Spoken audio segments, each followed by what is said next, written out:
original studio context, thereby demonstrating that choreographic thought can be extrapolated beyond specific performances and/or specific performers' bodies and into other domains such as digital art or interactive installation.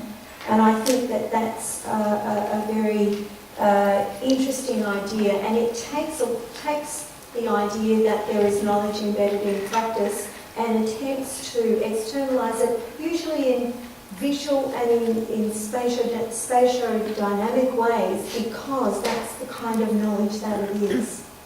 I'm going to move forward there. Yeah. So, practice-based methodology, I think, comes from a primary assumption that knowledge and making work together, and that specific art projects can address wider knowledge contexts and see wider applications.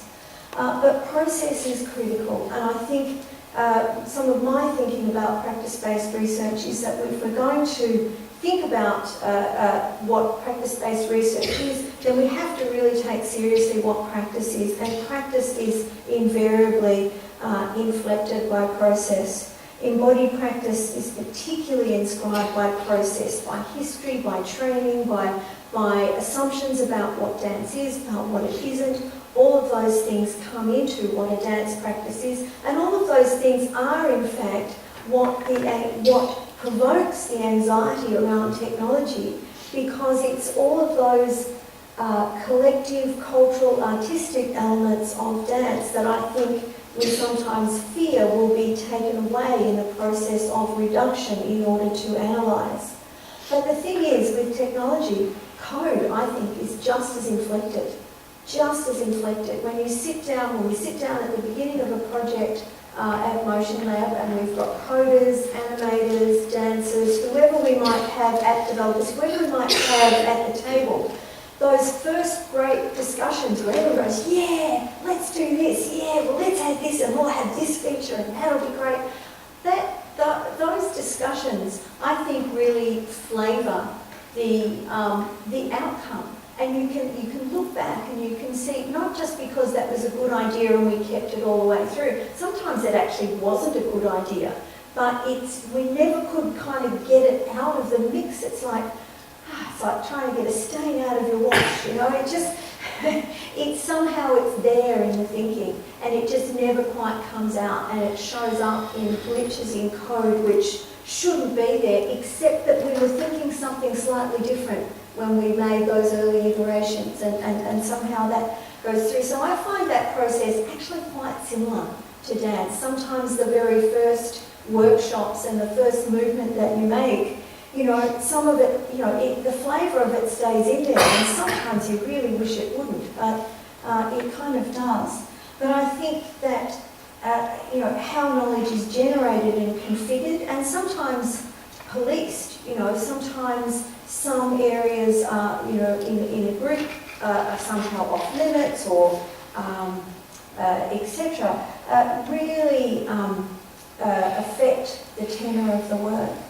And something that I think is also important in you know, practice-based research that does link making with knowledge generation is the kind of idea that if you split knowledge and making, you end up with what I call, this is my sort of analogy, above and below the line thinking. And that analogy comes from film, where I was very surprised to find, because a lot of the work that we do is kind of like a film. It's that big, it's not quite that big, but it's got that kind of multidisciplinary approach in it. And above the line are the people who get paid anyway. Above the line are the so-called creatives, and they're the writer, the director, the star, you know, the team that are considered to be the creative team. And then below the line, you have people like the visual effects company who, you know, make the amazing effects. You have the stunt people, all of the other people that make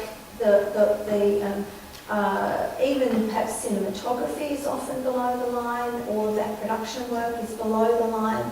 And that means that above the line, people have an ownership and a share in the profit. Below the line, the people just get paid and they go away.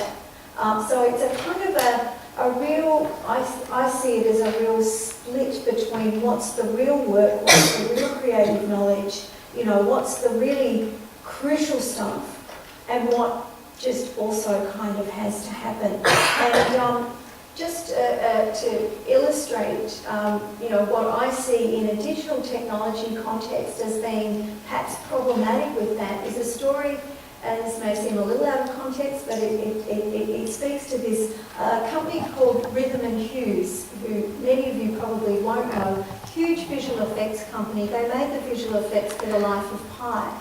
But 11 days before they accepted the Oscar, they were 11 days before they were to accept their Oscar for The Life of Pi visual effects, they went into bankruptcy.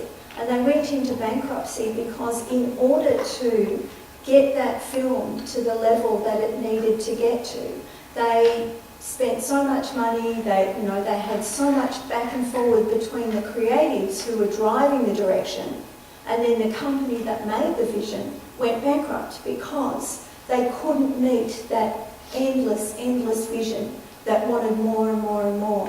And I realise that may seem a slightly unusual story to kind of tell in this context, but I think that that epitomises for me what happens if you separate knowledge and making. And we get the same thing in practice-based research where you just make an artwork and we'll write about it. And I think that you cannot make this kind of work without all of the knowledge streams being completely embedded. So we have developed a fundamental aversion to above and below the line thinking.